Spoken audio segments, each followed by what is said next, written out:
intended change. Jadi perubahan yang kita inginkan. Nah, pembangunan perkotaan yang ada di Indonesia, rata-rata di Indonesia, termasuk juga di Makassar, itu tidak menghasilkan apa yang kita inginkan. Gitu. Justru yang kita hasilkan adalah justru seperti ini. Jadi jadi kita lihat bagaimana jobless, pengangguran semakin tinggi, ya, kota tetap membangun, tapi pembangunan semakin tinggi, ruthless, bahkan ini semuanya pakai less nih, termasuk mahasiswa nih males, ya, jadi ada di situ. Nah ini kalau kita lihat, bahkan pembangunan itu menghasilkan itu tadi. Jadi kekerasan itu justru hasil dari pembangunan.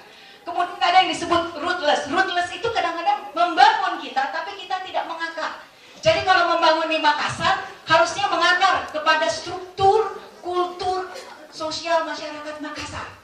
Jadi jangan meniru pembangunan yang ada di Jakarta, jangan meniru pembangunan yang ada di kota-kota lain gitu ya. Itu yang disebut rootless. Kadang-kadang hilang dari akar budayanya masyarakat tersebut gitu ya. Kemudian ada yang disebut humanless. Kadang-kadang tidak memperhitungkan pembangunan itu sendiri gitu ya. Ini yang disebut voiceless. Nah, yang paling gawat itu adalah futureless. Nggak tahu kita ini mau kemana. Kita membangun, Indonesia membangun tapi nggak tahu mau kemana.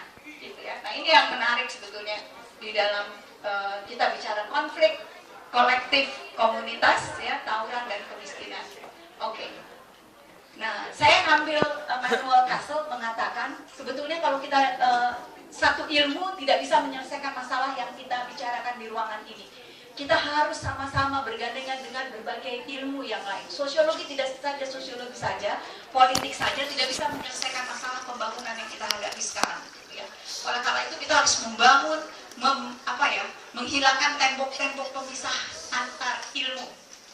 Nah, kalau kita bicara Castle itu mengatakan bahwa space is not a photocopy of society, it is society. Jadi ruang yang spasial yang disebut oleh Pak Ramli tadi itu bukan ruang yang menggambarkan tentang masyarakat, tapi masyarakat itulah yang digambarkan di dalam ruang. Kita ini suka ngatur ruangnya dulu, baru ngatur manusianya. Salah. Padahal ruang itu adalah sesuai dengan kebutuhan dari manusia yang akan kita bangun, gitu ya. Bahkan spatial form, jadi bentuk-bentuk spasial dan proses yang ada di dalamnya itu merupakan dinamika dari keseluruhan struktur sosial yang ada, gitu ya. Ini yang diingat nih, kalau kita di dalam sosiologi ini penting kalau kita bicara struktur, kita bicara kultur menjadi sesuatu hal yang mendasar.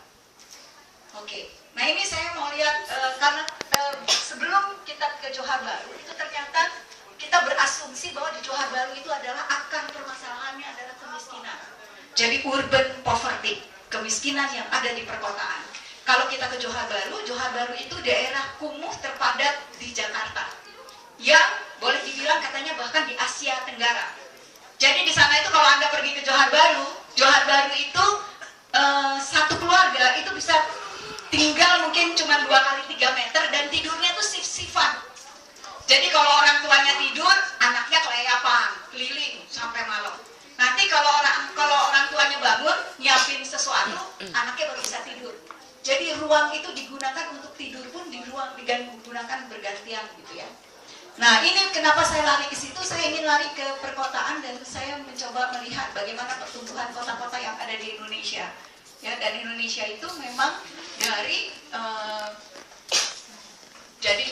tahun 1990 sampai sekarang gitu ya, sayangnya cuma 2005, tapi semua masyarakat itu nanti akan tinggal di perkotaan. Jadi memang kajian perkotaan itu menjadi sesuatu hal yang penting gitu ya. Jadi kita lihat hampir 66% bahkan di dunia nanti orang tinggal di perkotaan. Jadi yang disebut urbanisasi, proses perkotaan itu orang akan tinggal di daerah kota. Saya cepat saja, dan ini kemiskinan, dan kalau kita lihat data kemiskinan di Indonesia ini data kemiskinan nggak pernah turun. Yeah. Apalagi kalau kita mau lihat yang real, yang dilaporkan oleh Bapak Presiden kita itu belum tentu real data dari BPS. Tapi data kemiskinan itu sebetulnya hampir sekitar 15-14%, jadi bukan sekitar 13% gitu ya. Kalau kita mau lihat yang real. Ini saya kasih tunjuk Makassar. Jadi Makassar itu juga masih ada di daerah yang sangat di tengah-tengah gitu ya. Dan mungkin DKI Jakarta yang di situ, tapi kita masih punya problem juga seperti di DKI. Nah ini yang menarik pada Sulawesi Selatan secara provinsial itu adalah di Sulawesi Selatan. Kalau kita lihat ini menarik. Ada mahasiswa yang pernah melakukan penelitian, dana pembangunan di Sulawesi Selatan itu cukup baik menurunkan angka kemiskinan.